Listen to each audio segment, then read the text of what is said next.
Welcome and thank you for joining us for this Local Decision 2015 program here on North Metro TV. I'm sitting down with Richard Runbeck, who is a candidate for mayor in the city of Circle Pines. Richard, thank you for being here today. Thanks for taking time out to come in and talk with us a little bit. Well, you're welcome, and thank you for inviting me.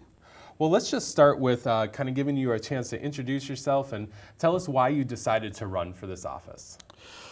Okay, to introduce myself, I've been a 39-year resident of Circle Pines. We had one child who was born in Circle Pines, or born here, and was raised in Circle Pines, went to Centennial High School, all the schools, and then moved on to college and elsewhere. But so it's been my wife and I have been here a long time. I personally am fascinated by finance and accounting. I am a semi-retired CPA. I was a practicing lawyer for a while. I worked in the area of taxation, and I've been with small firms, big firms, and I retired about 8 years ago.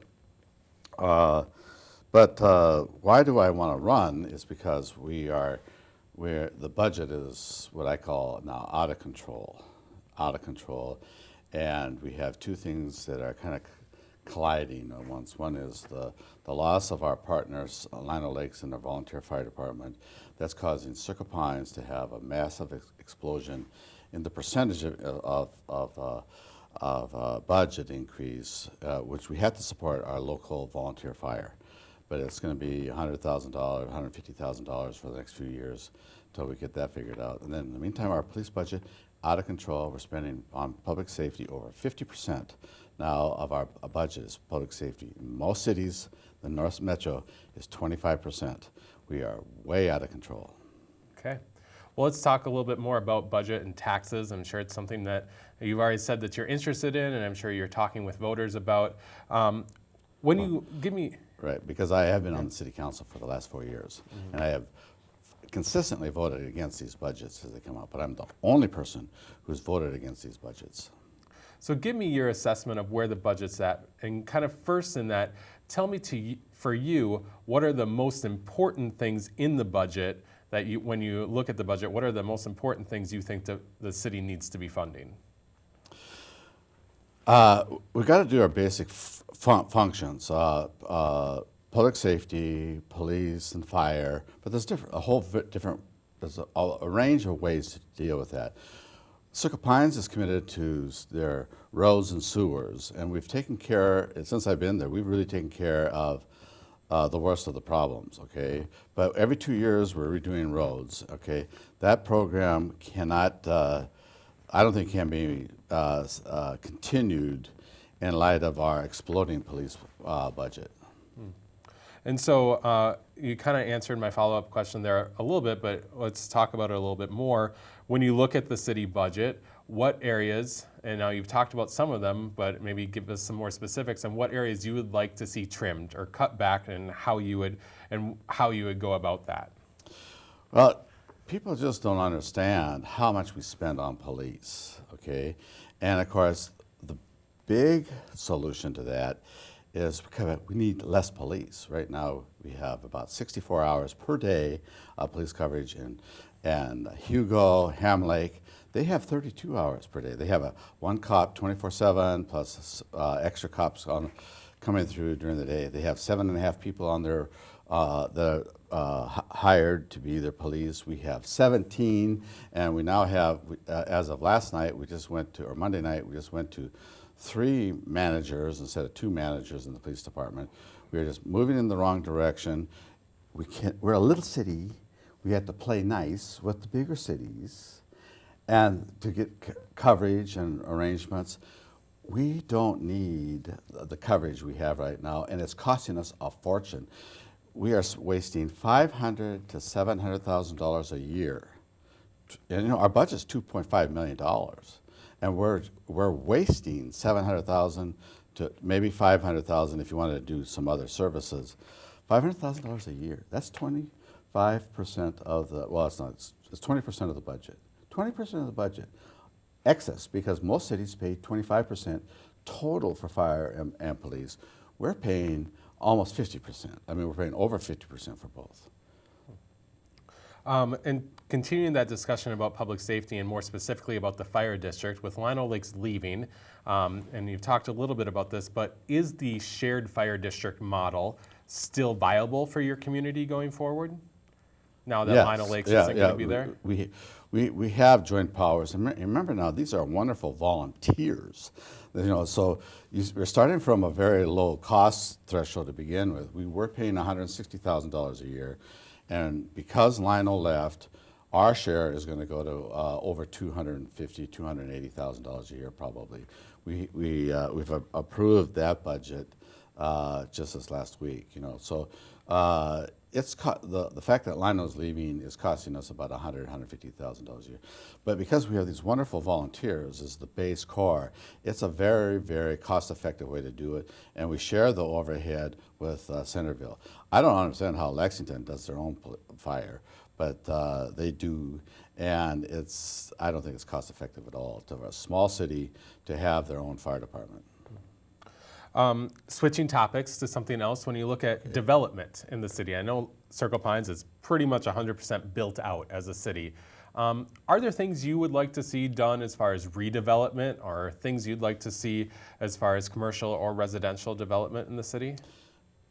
Well, we have virtually no commercial, all right? We are a residential suburb, okay, that was created in the 50s. We should not be trying to change the character of our housing district, but we have to be very careful to make sure our housing stock is well maintained. And you could drive up some of these streets, these cute little houses, and the way people have remodeled them and reshaped them, it's just an amazing phenomenon. So we got to make sure that we are policing in a way so that people are not treating their property and their neighbors with respect. We're dealing with those problems. But I do not want to redevelop. We have to maintain 5,000 people as a population because we can't redo our roads. We have a right to tap into the constitutional gas tax, and we get state funds from their tax if we have at least 5,000 people. We're at 5,100, 5,200 people. We've got to maintain a 5,000 population. Otherwise, our whole road maintenance programs goes into a tailspin. And so, no, I don't recommend any redevelopment at all. I think your big question is, why can't we be attentive to the problem of the policing issue right now? Okay. Continuing to talk about roads and transportation now a little bit. Upgrading roads can be expensive. Sometimes it's controversial on what road gets done, when it gets done. What steps have you taken as a council member, and would you like to take in the future as mayor in terms of road maintenance and road reconstruction in Circle Pines? Which roads gets done is an engineering question. We took our city engineers, they gave us a list of the roads that are most important to deal with, and we've actually done that, all right? At this point, the road budget, we've had a policy every 2 years fix a bad road. So Circle Pines has done a fabulous job of dealing with roads. I think that with the police budget out of control, though, we're not going to be able to do that, and we're going to have to pull back on our maintenance on these roads in order to deal with these incredible increases in the police budget. Okay. When you look at amenities that Circle Pines has, are there things that you think the city is lacking as far, whatever it might be, that you would like to see brought in for the residents? I've read that Circle Pines has more parks per capita than any other city in Minnesota. We are a city of parks. They're expensive to maintain, but we've done a good job. We have more tournaments, softball, hardball tournaments here than just about any other city. No, our amenities are just fine. I'm really pleased that the Parks Department was able to put the canoe launch down there on Rice Creek. And I don't know if people understand, we have, to go down Rice Creek all the way to the Mississippi, you have one portage, only one portage now, and that's University Avenue. that is like entering the boundary water area, and it's just a pristine creek that is, it just gives you an experience that you never would have known before. So I just say that the canoeing and the parks, that we are not going to go with any more bike trails, because bike trails have a maintenance legacy with these asphalt trails that we cannot afford. So if we're going to do any more bike trails, we have to do crushed limestone, that kind of stuff, where we can control our maintenance, because maintenance legacy costs will crush us. One of my last questions is, when you think of the role of mayor of a city and mayor of Circle Pines, what comes to mind, and what do you think is the most important thing or the most important responsibility of the mayor? Well, our current mayor attends meetings, all sorts of meetings. I hate meetings. I'm not going to do anything more than focus in on the things that have to get done. For instance, we need a clarion voice about our police problem. And he has completely ignored that. Our police budget has gone from $1.9 million to $2.5 million. We share that with 2 other cities. But that's an average, almost a 4% a year, okay? 4% a year. Inflation is less than 2%, okay? We need, so leadership now should be saying, we have a problem, what can we do? How can we have to play nice with our neighbors. We're a small town. We have to philosophically understand we're a small town when we have to be nice to other people. We have to then go and negotiate purchase contracts. We have to purchase services rather than own and manage our own police force. We have not owned and managed our own police force well. So why don't we admit, we can't do it, let's go and purchase services, still through the Joint Powers Committee, all right? That's a wonderful arrangement, wonderful structure, but purchase the hours that we need, not the hours that the union has told us we have to have 17 people when we have 5 in our department. When Hugo has 7.5, Ham Lake has 7 people. We have over twice as many people. And we're 5,000 people, Hugo's 16,000, Ham Lake's 15,000.